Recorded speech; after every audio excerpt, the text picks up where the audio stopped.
হাজরিন, এই মুহররম মাসের 10 তারিখটা অনেক অর্থবহ। আল্লাহ পাক এই দিন দুনিয়া সৃষ্টি করেছেন, আবার কিয়ামত দিবেন এই দিনের শুক্রবার। হাদিসের ভাষ্য মতে অনেক সময় সবকিছু মিলে যেতেও পারে। একবার মিলে গিয়েছিল 2003-04 থেকে সম্ভবত। তখন আমার আব্বা কাজীর বাংলায় ওখানে মানুষগুলো মুরগি যা আছে সব জবাই করে দিচ্ছে। কেন? তার শুক্রবার মুহররমের 10 তারিখ পড়ছে, কিয়ামত দিন। কিন্তু রাসূলুল্লাহ বলেছে, আকাশের নিচে যতদিন পর্যন্ত ঈমানের সাথে একবার আল্লাহ বলার ব্যক্তি যতদিন পর্যন্ত থাকবে ততদিন পর্যন্ত কিয়ামত হবে। সুবহানাল্লাহ। আবার আল্লাহ সুবহানাহু ওয়া তাআলা জান্নাত সৃষ্টি করলেন মুহররমের 10 তারিখ, আদমকে দুনিয়ায় পাঠালেন মুহররমের 10 তারিখ। এই জন্য 10 তারিখটা খুবই অর্থবহ।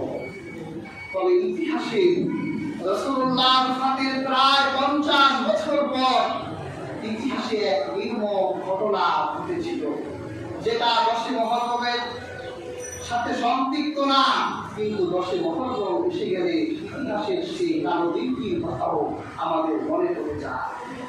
আল্লাহর হাবিবের বাগানের ফুটন্ত ফুল, রাসূলুল্লাহ হাদিসে বলেছে, আলা হুসাইন, হুসাইন মিন্নি, হুসাইন আমার, আমি হুসাইন। সুবহানাল্লাহ।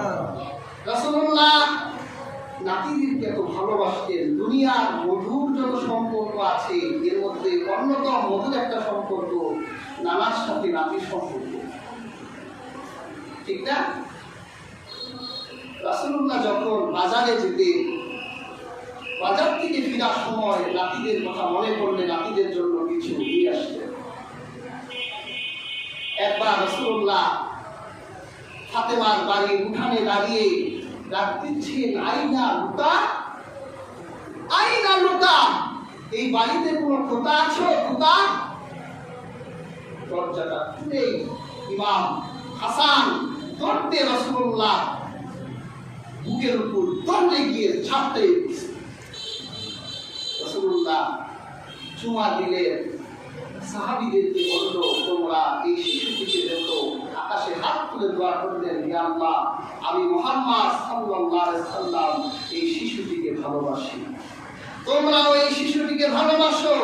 যে এই শিশুটিকে ভালোবাসবে তাকে আল্লাহ ভালোবাসবে। সুবহানাল্লাহ। তাহলে হাসানকে ভালোবাসবে আল্লাহ, যে ভালোবাসবে তাকে আল্লাহ ভালোবাসবে। যে হুসাইনকে ভালোবাসবে আল্লাহ তাকে ভালোবাসবে। সেই ভালোবাসার প্রতিদান ফুরাতের প্রান্তরে কারবালার মাঠে কুফাবাসীরা দিতে পারল না। শত শত চিঠি পাঠিয়েছিল, আপনি আসেন আসেন আসেন। তিনি তো গেলেন। হাজরিন, কি হৃদয় বিদারক ঘটনা আমি সামনের সপ্তাহে আলোচনা করব। যখন যুদ্ধ বেজে গেল, দুইটা দল দুই পাশে দাঁড়িয়ে আছে, তখন ইমাম হোসেন দেখলেন কুফার যে জনগণরা চিঠি লিখেছিল দর্শকের ভূমিকায় সবাই দাঁড়িয়ে আছে মাঠের বাইরে। তখন ইমাম হোসেন চিঠি বের করে নাম ধরে বলল, হেরে অমুক, তুই আমাকে চিঠি লিখেছিলি না? আপনি কোথায় আসে? আগে আমাদের জীবন দিতে হবে, তুই ওখানে দাঁড়িয়ে আছিস। আজ দর্শকের ভূমিকা পালন করছিস, হে অমুক।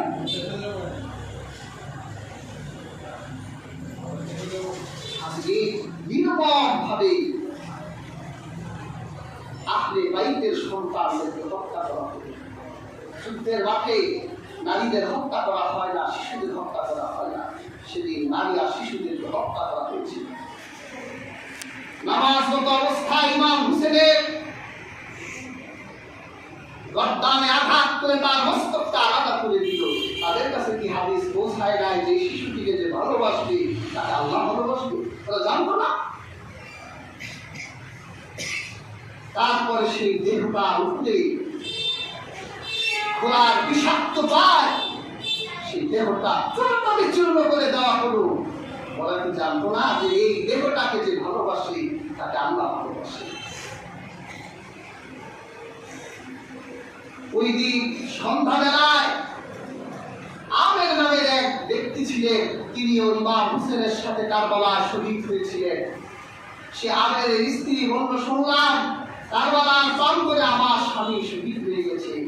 তার গোলামকে কাফনের একটা কাপড় দিয়ে বলল, তুমি মাটি দিয়ে দেখো আমার স্বামী কোথায়, তার একটু কাপড় করে আসো।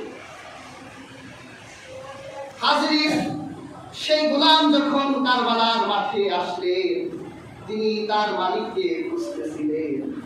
তিনি খুঁজতে খুঁজতে দেখলেন ইমাম হোসেনের ছিন্ন বিচ্ছিন্ন দেহটা কারবালার প্রান্তরে পড়ে আছে। গোলামের চোখ দিয়ে পানি ঝরতে লাগলো। এই দেহটার সাথে এত নির্মম আচরণ, আর আমার মালিককে যদি এখন আমি কাপড়ের কাপড় পরায় দেই, আর আমার হুসাইন যদি কাপড়ের কাপড় না পায়, আল্লাহর কাছে কি জবাব দিব? নিজের মালিককে রেখে ইমাম হোসেনকে একজন গোলাম কারবালার প্রান্তরে দাফন করেছে।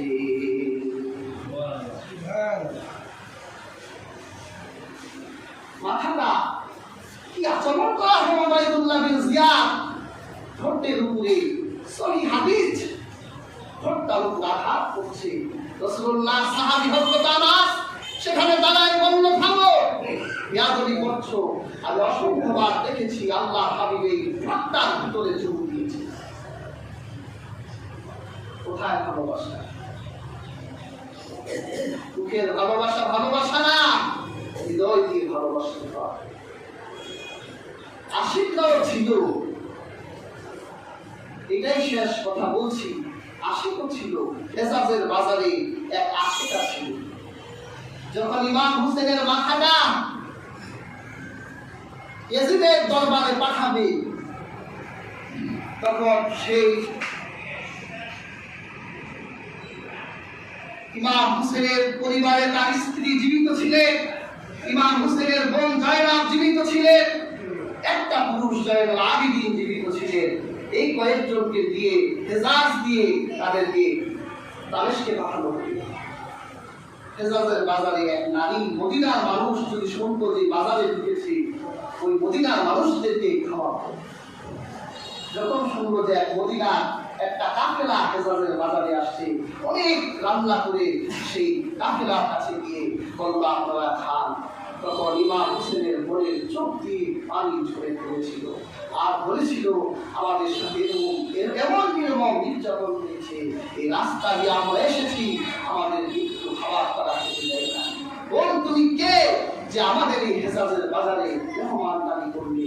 তখন সেই নারী বলেছিল, আমি মদিনার রাসূলুল্লাহ কন্যা ফাতেমার ঘরের দাসী ছিলাম। আমার যখন বিয়ের বয়স হয়ে গিয়েছিল, তখন ফাতেমা আমাকে বিয়ে দিয়ে দিলেন এই হেজাজের এক ব্যবসায়ীর সাথে। সেদিন আমার এত কষ্ট লেগেছিল, আহলে বাইতদেরকে ছেড়ে, মদিনা ছেড়ে, রাসূলুল্লাহ রওজা ছেড়ে আমি হেজাজ চলে যাচ্ছি। আমি আল্লাহর কাছে দোয়া করতাম, আল্লাহ মৃত্যুর আগে একবার হলেও আহলে বাইতের সাথে আমার একটা দিদার দেখাই দিও, তাদের মুখে আমি যাতে একটু কোরমা খেজুর খাওয়াই দিতে পারি, এই দোয়া আমি আল্লাহর কাছে করতাম। এই জন্য আমি মদিনার মানুষ পেলেই মেহমানদারি করি। তখন জয়নব বলল, তুমি যে ফাতেমার ঘরের দাসী ছিলা, তুমি কি জয়নবকে ছিল? হ্যাঁ, তখন ফাতেমার মেয়ে ছিল জয়নব, খুব ছোট দেখেছি। তুমি কি হাসান হুসাইনকে চেনো? আরে আমি তো হাসান আর হুসাইনকে কত তুলে নিয়েছি, যা গণনা করে শেষ করা যায় না। তুমি কি তোমার সেই হুসাইনকে দেখতে চাও? হ্যাঁ, আমি হুসাইনকে তো দেখতেই চাই, আমি তো আল্লাহর কাছে সেই ফরিয়াদ করি। তখন কাটা মাথাটা তুমি হাতে ইশারা করে বলেছিল, ওই যে তোমার ইমাম হোসেন নির্মম ভাবে শহীদ করে তার মাথাটা দামেস্কে পাঠানো হচ্ছে, ওই যে তোমার সেই ইমাম হোসেন। আমি হলাম ফাতেমার কন্যা জায়নাব, এই হলো ইমাম হোসেনের স্ত্রী। আশিকও ছিল, কিন্তু ভালোবাসা মুখ দিয়ে প্রকাশ করার বিষয় নয়, মাঠে ভালোবাসা দেখাতে হয়। রাসূলুল্লাহ বাগানের ফুলগুলো এভাবেই ধ্বংস করে দেওয়া হয়েছিল। হাসিদি আমরা সে আলোচনা ইনশাআল্লাহ করব। আল্লাহ সুবহানাহু ওয়া তাআলা আমাদের প্রত্যেককে মুহররমের ফজিলত এবং এর আমল করার তৌফিক দান করুন। যারা সুন্দর করেননি